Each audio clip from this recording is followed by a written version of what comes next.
You have met my needs, and in return, I shall heal you. Hallelujah. Let's talk about meeting the needs of a healer. Mended live.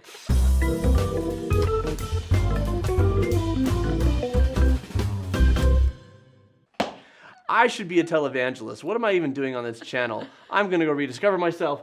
Peace. Well, Alicia, you got this. Yep. I'm going to be here and I'm going to talk about healers. And our healer just walked out of the room. So there's that. Okay. So quick recap. Yes. If you watch very many of our videos, you know we love talking about personality types. And we have a fun course on our membership site if you want to deep dive into it. But today we are talking about meeting the needs of a healer. And Jonathan is going to give us a quick overview about what a healer is. But if you want to know more, check out our marriage problems video or take our membership site course. It's amazing. But your healer personality type is your introverted, relationship-oriented personality type. Yes. Our healers are our comfort people. I am a dreamer healer are my two major personality types. My dreamer is the outgoing side of me. The healer is there's a part of me that just wants to take care of you, right? I think in my heart, I'm like a Southern grandma. Yeah. I want to make sure people are comfortable, that they have their needs met. I mean, how many times do people come over to our house and I make sure they have a glass of water? Right. Like all the time, right? It's like in his DNA. or I show up at film shoots and I'm like, I brought smoothies, everyone, yay! I just want to make sure everyone is okay, right? This is one of the reasons why I became a counselor. Like my mother, I'm compassionate and empathetic. I'm a good person to talk to for validation. I'm a good person to talk to be heard and not judged. I'm a good person for looking at two sides of an argument and seeing validity on both sides. Healers are big on comfort. They're big on peacefulness. They tend to be very sensitive and tender-hearted. We love a good old-fashioned romance, like the classic romantic movies. Healers just eat those up. Hallmark Christmas movies, target audience, healer, right? We're big cuddlers, big cuddlers. Love to snuggle. My kids call me Snuggle-upagus. They naturally have a slower pace and they're very intuitive to their needs and the needs of others. I'm just laughing because as a dreamer, I have like a fast-paced energy to having ideas. Right. And then once it comes to the actual execution, I'm like so slow and chill You're about like, let's just see what happens. Yeah. I am the soberest pothead I've ever met. Like, like It's true. super chill, bro. Okay, super chill. You just gotta keep living, man. Livin. They go narrow in their relationships, but they go really deep. And someone that is a dominant healer personality type, like it will take them a long time to feel comfortable around another person. Yes. But once they are comfortable, there is connection, they are there, they are loyal, and it is a lifelong commitment or friendship. How you see this in me is, yes, I love being on stage, or I love being in front of a camera, or I love interacting with large crowds as like the center of attention. That's the dreamer side of me. Right. But I hate parties. I hate big parties with a ton of people I don't know. No. Because the healer part of me would rather spend a quiet evening with a handful of people where we can actually go deeper, right? No. That's my comfort zone. And so, like you're saying, it's all about deep personal connection in your relationships. And they will avoid awkwardness at all cost. And basically any situation where they feel discomfort is awkward. Yeah. Yes. We have our sister-in-law is a very nurturing, compassionate, loving person. But if it's awkward for her, we love to make it awkward for her though, because we love to just watch her squirm. Are we bad people? We might be bad people. You're just the worst. I just realized this. And my brother and my sister basically spent their time dating at our house. He was very cheap. He didn't take her out on a lot of dates. We loved the fact that they dated at our house. But she was like, yeah, it took me like 2 years before I felt comfortable around you guys. And I'm like, you were at our house all the time. Yeah. And it took 2 years. That was an awareness for me of how long it takes for a healer to feel comfortable to open up. Healers tend to be very in tune to the feelings and needs of other people. They're in tune to their preferences or wants, oftentimes without even having to be told. Or, in my case, I'm not especially good at that, but once I'm told, I love to meet the need, right? I love to be there for that. A healer's primary focus is going to be making sure that the needs of another person are met. Their loved ones. Their loved ones, often at the expense of their own wants or needs. Right. So their motivation and focus is the comfort of the people they love. Yes. And they also tend to be animal people too, because animals tend to be sweet and cuddly and bring a lot of comfort and understanding. We have a daughter who's such a healer, and she loves her stuffies, her giant stuffies, and she's always holding them. On the flip side, because all personality types have strengths and weaknesses, a healer is the most quickly to have their feelings hurt. Yeah. They're the most quick to be offended. They won't move forward unless they feel comfortable, and they're sure that everyone involved also feels comfortable. So sometimes taking action is a real hard play for them. They're very slow with that. They are the most forgiving personality type until they're not. And what I mean by that is they will sacrifice and get walked on and walked on and walked on out of a concern for the comfort of other people. And they will be forgiving time and time again because they think everyone deserves a second, third, 50th, 60th chance.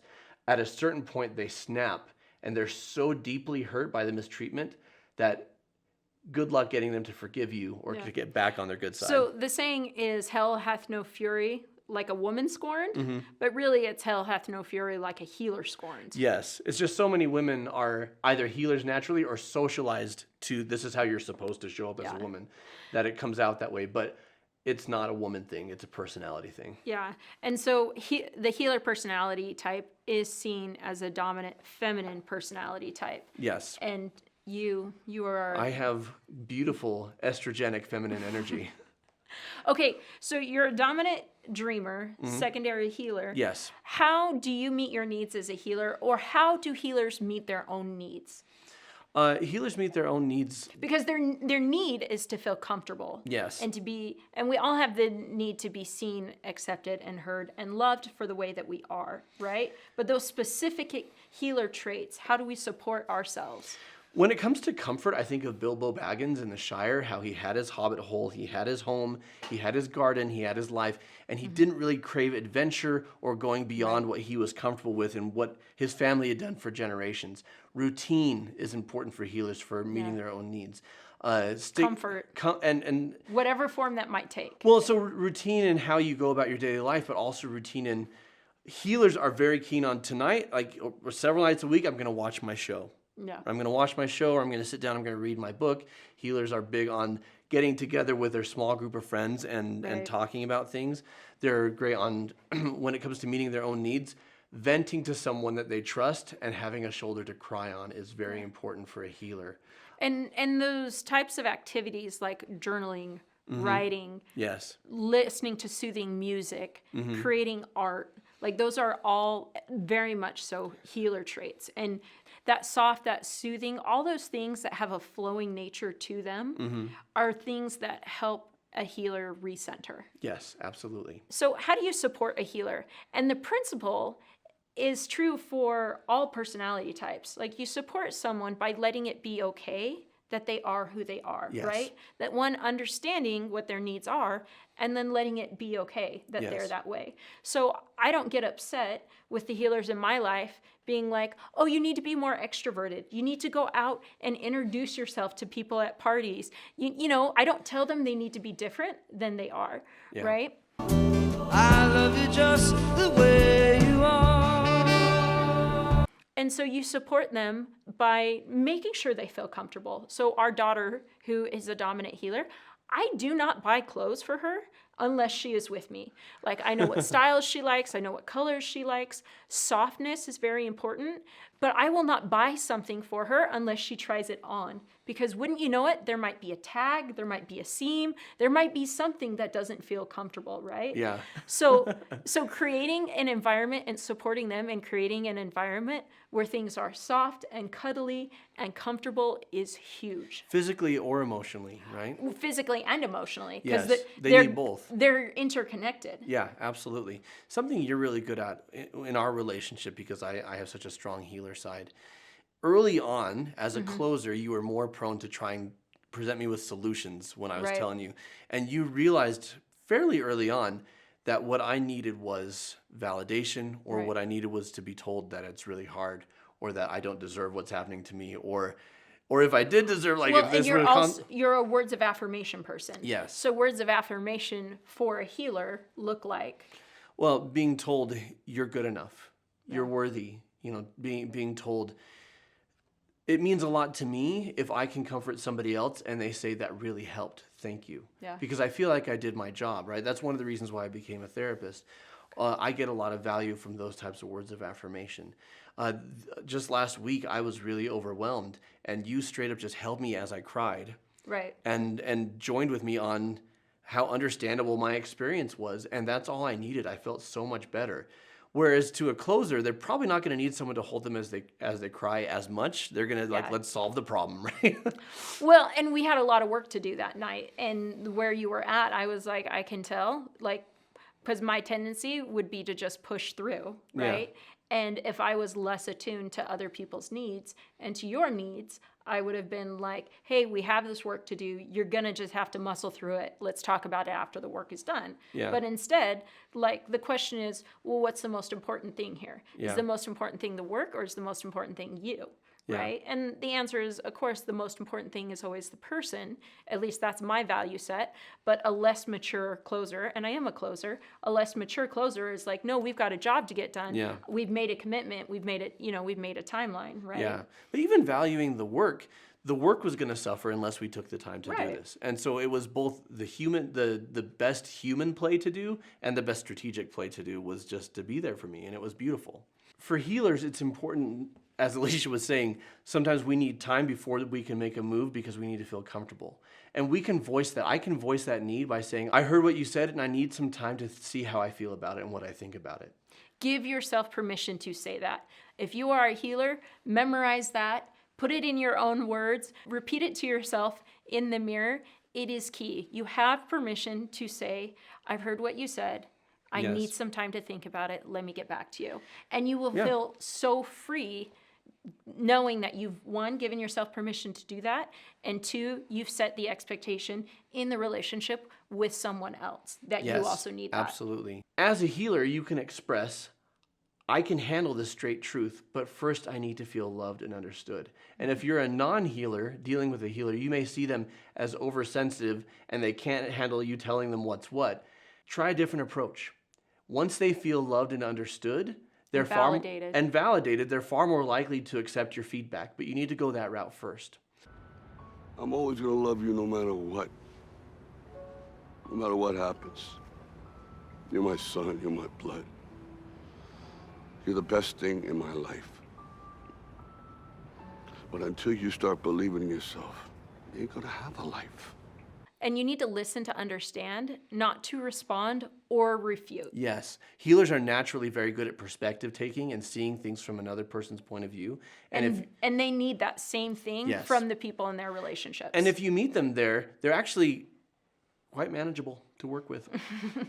So a couple things as a healer that you can do to communicate your needs is to say, will you try and put yourself in my shoes and understand how I feel? Yeah. Because that's such a big need. Yes. And something we saw in our marriage and something you do really good is as a closer, you're quite capable of taking care of yourself and your own needs. In fact, that was the space you were in when I met you. You're like, I'm never getting married again. I'll take care of myself. Allowing a healer to serve you. Yeah. Allowing them to take care of you, even if you may not need them to do it, but it's an opportunity for connection. Yeah. And if you've done something to unintentionally hurt a healer or to let them down, just be accountable. Just apologize and let them know. And they are very forgiving, right? They are. Now, that accountability needs to come with an effort of changed behavior, right? It can't just be the words. But being accountable is huge. I'm sorry, I was laughing because what you said made me think of our daughter who, when I'm stressed, she will come up behind me and start rubbing my shoulders. Or she will bring me she'll make me a fruit plate and bring it to me. Or she'll make me art telling me how much she loves me and slide it under my door. She thrives on bringing me comfort. And it's hard for her when I don't let her. If I say, please, I don't want a massage right now, or if I don't acknowledge that her art brought me comfort, it's a big deal. Like they live to serve, they live to love, so let them. Because healers care so deeply, they tend to take the responsibility of their loved ones' hurts or sorrows, right? So if you're not happy, then I can't be happy. And actually that happened in reverse, right? You would say, well, I need to make you happy, or I need you to be happy, right? And that's an opportunity of growth for a healer, is to show that love and that compassion and that understanding, but to not take responsibility for their loved one's sorrows. Yeah, you can't control the outcome. I'm a therapist as a healer because I want people to feel better, right? Yeah. And what happens when they don't? I take it like I have failed. Sometimes you can't take it away, though. Yeah. Sometimes what you can do is make sure people aren't alone in their suffering, and that's equally powerful. Those are helpful things to say and do to support a healer. Here's what you don't want to do with a healer. You don't want to tell them to stop being so sensitive. Or accuse them of being a crybaby, right? What you're really saying, and they may not see it this way, but what you're really saying is, I don't know how to handle your emotions, and so I just want them to go away. Instead, ask them how you can be a support for them. I found it's really powerful with everybody, but especially with healers, to say, I can see you're hurting. I want to be here for you, but I'm not sure how. Yeah. What do you need? Because a healer will just see somebody who wants to comfort them, and they'll tell you exactly, I need a hug, I just need to be heard, Yeah. that sort of thing. And let them vent and express their emotions. And if you don't have time for it in the moment, and you don't always, then say, hey, I want to give this the time and attention it deserves. Can we talk about this, in 30 minutes, in an hour this afternoon, Yeah. right? But give them that space, and do not rush to fix the problem. Yes. Right? They just want to be heard. They just want to be understood. And quite often after that, they will fix their own problems. Yes, they don't need you to fix it for them or tell them what to do. They just need that validation. They just need to be heard. And as you said, they'll figure it out. So here's a big thing. So the opposite personality type for a healer is a closer.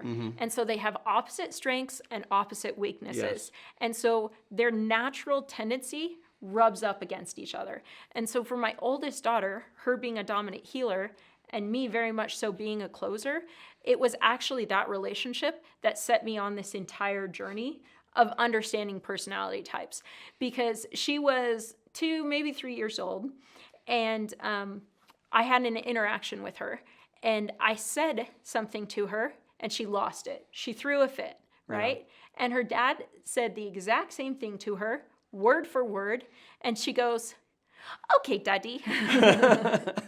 And I was like, she and I don't have the same rapport that her and her father have. And if I was a more egotistical person, I would have just been like, oh my gosh, this is the terrible 2s, this is the tantrum 3s, this is what happens, I can't believe, blah, blah, blah, blah, blah, right? But I took a step back and I was like, no, there is a lack of rapport between her and myself, and I don't understand why. Yeah. And it was a whole rabbit hole that I went down for a couple of years. And it was honestly that rabbit hole where, when I was in it, that I understood, hey, everybody values, and by everybody, I mean like different personality types, value different things. Yes. And we all approach the world with what we value. And I value logic and accomplishment. And my daughter values comfort and play, right? And so my constant logic and accomplishment felt very harsh to her. And so even that by my nature, the tone of voice that I use, it felt very harsh. And so for healers, tone of voice is everything. Yeah. And so using a kind and soothing tone of voice, and just the nature in which I walk. She actually told me a couple weeks ago, she was like, I hate going to airports with you. You walk so fast. Like, why can't we just walk slowly through airports? Because right? Comfort, right? Right. That's a healer. They just want to take their time and be comfortable. Right. And a closer is just like, let's get there. And it's not about doing things in just a certain way. It's about meeting the needs of everybody involved. And so I put constant time and effort into understanding her needs, and validating them. And now she's a teenager, and she has no idea what a struggle it was for me when she was a toddler and a young child, because I didn't understand her. And a lot of times what we have is dynamics as parents where we have this child that is so opposite from us in some ways, and we have a decade of not understanding each other, and it causes feelings of rejection or abandonment. And it doesn't create the connection. Yeah. But regardless, you can start today to seek to understand their needs and to understand and communicate your own needs, right? Yes. And to build a relationship where both needs are understood and validated and accepted and seen as important. But when it comes to dealing with a healer, tone is everything, softness is everything, Yeah. kindness is everything. The most important thing to them is the person and the relationship. And it's okay to say, I want to treat you with gentleness and kindness right now.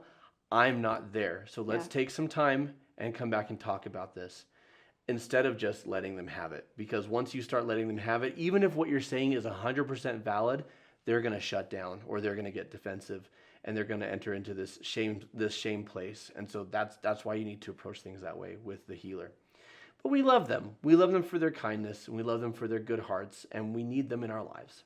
Yeah, they teach us. They are the personality type that shows the unconditional love and acceptance most easily. Yes, absolutely. You got it, dude. If you want to see more of how this plays out in our relationship, these personality differences, check out the video Marriage Problems. Are We Too Different? It's going to pop up here at the end. Are you a healer? Do you identify as a healer? What resonated with you from this video? Or do you have one in your life? Did any light bulb moments go on for you in this video? Oh, that makes sense why they are this way right now. What are your struggles as a healer or with healers? Let us know in the comments below.